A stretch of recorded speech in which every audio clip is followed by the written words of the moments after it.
Okay, I want you guys to see something. I'm setting up for a wedding. I'm doing detail photos without any window light. It's just literally ceiling with those orange tungsten light bulbs. I have white ceilings, which makes it very helpful. I got this rollout velvet. It's literally an adhesive you can get on Amazon. I'll drop links for that because it creates a styling mat on the go without needing a board. You just roll it out, and they have different colors, which is great. I have this sample version of an invitation that I got off of Zola that was free, so I'm going to use it for my styling practice. And I got a bunch of the stuff off Amazon, which will be in the links provided below. But I wanted to show you guys on my Nikon macro. It's a 50 millimeter. It is on the Nikon Z6 II with the Godox transmitter here to trigger the Godox 8200. Now, I don't even have a light stand. I just put it literally on this stool, and it's bouncing the light off the ceiling to create a soft light here on whatever I am shooting. And I'm going to show you from behind the camera, and then also once I edit this video, you'll get the after photos. So, hang on. See here. Right in there. It looks like window light. It is so pretty, not so flashy, with this bounce light effect, so you don't need windows. And I want to reassure you that your flash can go really far on a wedding day. And this is just one little setup I tried here. I'm going to try more, but I just wanted to show you guys that use your flash even during details. You don't need the light of a window, and still accomplish beautiful detail photos without it looking too flashy. Right, guys, I want to show you how I edit these. I'm using my preset that is for sale on my Etsy shop. How to put that plug in here. So basically, I am showing you guys how I'm editing these photos using the flash, the Godox 8200, or it's Flashpoint now, 8200. So I'm going to just select one of these photos here. All right, so let's start with this one, and it looks like it's upside down, so I'm going to click this little loop view here. I'm in the develop settings on Lightroom Lightroom Classic Editor version 11. So I'm in the develop mode right now. I've already uploaded the photos, obviously. So first, I want to transform this image by turning it upside down the other way. So one way I can do it is hitting the Control bracket key to the left and the right. Okay, I just did it right twice and it flipped it upside down. Okay, the other way you could possibly do it is right click on the image, go to transform and rotate this way. All right. Next, I noticed that this is off-centered. I'm not feeling like photoshopping right now. I'm just showing you on how to edit. So first off, I'm going to hit the crop tool here, original, and go down to 4x5.8. I like the way that looks. I might want to bring this in just a smidge here so it's even on all sides. Now, I see a little tilt effect going on now. So what I want to do is go down here, remove chromatic aberrations, go to auto on the transform. Oh no. Vertical, no. Level, no. Full, no. Guided, no. I don't think it really did much. No. So I'm just going to manually do it with the transform effect here. You want to really focus on the grid lines versus the straight lines of the subject. So the subject in this image is the invitation suite. And you can see that on the bottom right hand corner over here, there's a little bit more of a gap. So I want to make that straight all the way across. Try to, at least, as best as I can do. And that looks pretty good. Yeah, I think that's good. We good. All right, now what I'm going to do is apply my preset here. And obviously, it's way too blue. Way too blue. So I'm going to take this little eyedropper tool up here next to the white balance and pick a gray tone area, maybe here in the shadows. Okay, that's a little bit better, but a little bit too cool for me. So I'm going to bring up the temp to more warm, a little too warm. I think there, that's nice. And then bring up the exposure and the highlights. It's looking nice. Alrighty. Okay, next what I would do is really bring up the clarity of the subject, which is the rings. So I'm going to select the subject tool here. AI has been so smart recently, Lightroom, oh my god. But it selected everything. I don't want that. So what I'm going to do is just go to Control Z to undo that. And I'm going to just create my own selection here. And I'm just going to select the rings using the brush tool, and I just minimize the brush tool by hitting the left bracket key and then brushing over the area I want to select and do some fun stuff with. So I'm going to bring up the clarity, the texture, too much texture. I'm going to bring up the highlight, too much I don't want to do the highlights, I changed my mind. Dehaze, that looks good. Let's see what that looks like. So before and after, clicking the two Y's in the bottom left-hand corner, what a difference, right? So what I'm gonna do is hit the 5-star rating because I like the image and I feel like I'm gonna download it later. So go back to the view of loop mode, and I'm gonna use this as my reference photo for the next photo I'm editing. So reference view, drag it to the left as my reference photo. Okay. So I'm going to pick another image here. Let's see, which one do I want to use for an example?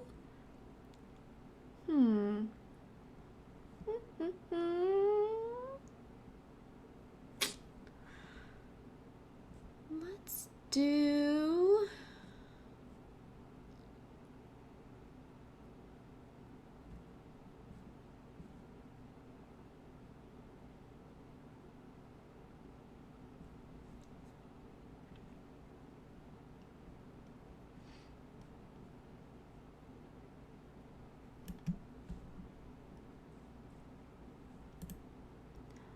Let's do this one-day book. All right, so this one's going to be our example. There's a lot of things in here I already want to fix, and you may see it too. So first off, I'm going to apply that same preset, and before I do that, I actually need to copy what I did to the image on the left and do it on the right as well. So I'm going to find that photo again that I did use. Just edit. Where are you? You are here. I'm already noticing it's a little too green, so I'm gonna add more magenta to it. Yay! All right, now I'm gonna go to Control Shift C to copy that how I like it, and then find the image I want to actually retouch is here, and Control Shift V to apply those settings. Now, as you see, this is why I like reference photos, because then you can actually see how cohesive it looks. Obviously, this image already is the wrong way, so I'm going to click the Control bracket to the left twice. There we go. And obviously, it needs to be cropped, so we'll go into 4:5, and I think around here is good. All right, remember you can make changes later. Go back to reference view. All right, now I need to straighten this image. I'm gonna go to auto, see what happens. Okay, vertical, see what happens. Level, full, guided. I think full is looking best. All right, remember you wanna use your grid lines as reference to see how straight it is. Honestly, I feel like it's a little bit of an illusion, but it's straight according to these grid lines. Really is. So I really can't complain. So I'm gonna leave it as is. It's fine. All right, let's see. Now we gotta make sure it matches. So let's go color-wise. Make it warmer. Great. You can lower the exposure a bit. Now, what I'm noticing here, because I'm kind of liking how bright the one is on the right versus the left, I'm going to go back to the left image and re-edit that to be brighter.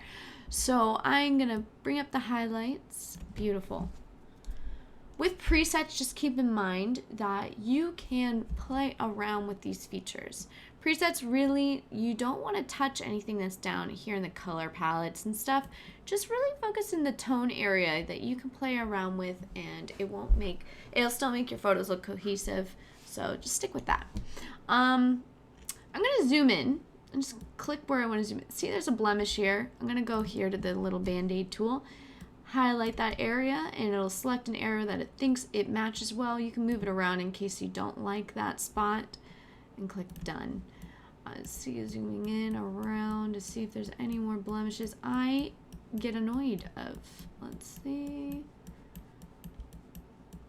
Yeah, we're good there. I like that. All right, let's zoom in on the rings. We're good.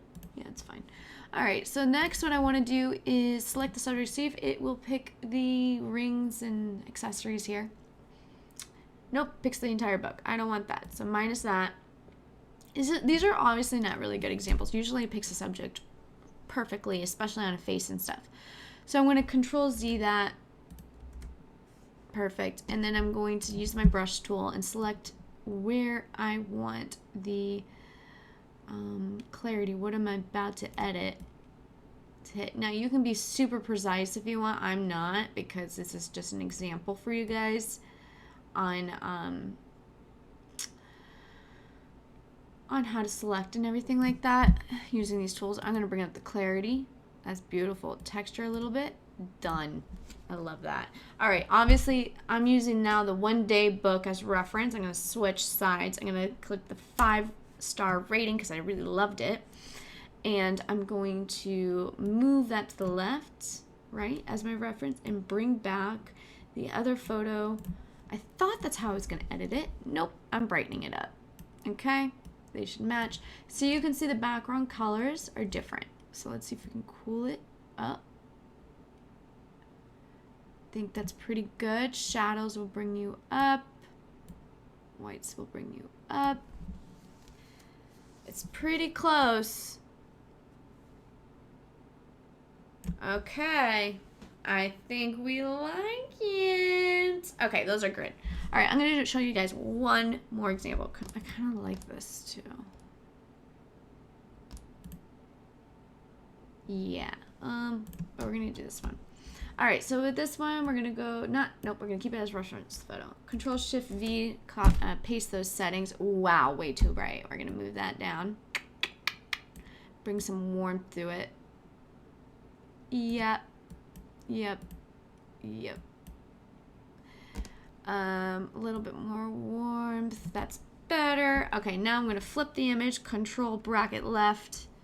One time is good. Recrop it. So we're going to go to 8x10. That's what I like. There we go. Let's see if we can play around with the tiltness. Let's go to auto. Vertical. Level. It thinks it's perfect. Fine. I'll deal with that. All right, let's see if it'll actually select the right subject now. Just the rings. Come on. Come on. No, it wants to select everything. I spoke too soon about how smart it is. All right, brush. I swear though, like for people, portraits and stuff, it does fantastic. But right now for this, it's decided not to. I'm gonna bring up the clarity and the texture. Done. We're done. We're gonna 5-star that. So I've already edited other images too. So I'm gonna go to my 5-star panel here, and you can see all the photos I had edited. See if they are all cohesive to the photo to the left. Yep. This one is not. So what we do is just bring down the coolness and the brightness. Actually, I want it a little bit warmer. We need to bring more magenta in the mix. Bring up the shadows. Yep. Contrast. I like that. Still a little too green. Way too green. There we go. We're getting there. Right. I think. There. That's better. So it matches, and then this one. Oof, we gotta fix that. So we're gonna bring up the coolness. Bring up this. Perfect.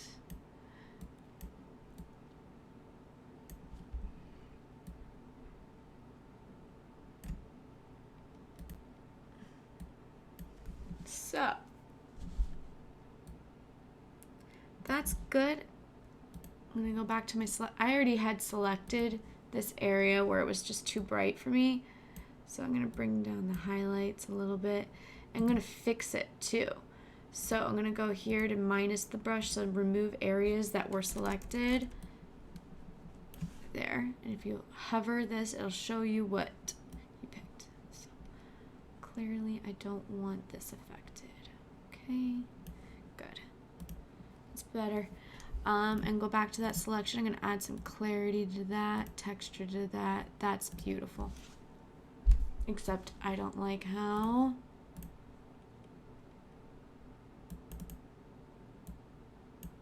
highlights. You can bring it down. Okay. That looks better. Alright guys, I'm pretty satisfied. So I'm going to Control A, and Control Shift E to export and save them. Use keywords in your file naming, okay? This helps with Google finding your photos, especially if you post it on a blog or something like that on the internet. It'll find the file name. Use keywords, like I'm putting wedding detail photos with flash by my business name, so you can do that with your business name, and create them in folders that you will remember what size you saved it as, Instagram size. And Instagram is 1080 long edge. I like 300 resolution. You could do whatever you want. Okay, so save that, export. And I'm also going to save it for my website. So I'm going to go back to Control Shift E. Copy the file name, and then I have a save setting for show it. Paste that file name, go up here to folder so you're organized, and it's going to be blog, size, wedding, detail, photos. And down here you'd see the long edge is 3500 pixels, 300 resolution is how I like to save it, and that's great for Google to find your image and SEO purposes. Okay guys, best of luck out there. I hope you kill it at your next wedding. Make sure you have that Godox or Flashpoint ad200 Pro Edition or not, because it will save your wedding day as you're shooting in low light settings. I have 3 of them. You could get away with 1 to 2 of them. All right guys, have a good day. If you have any more questions, leave a comment below. Happy to help you out. Okay, bye.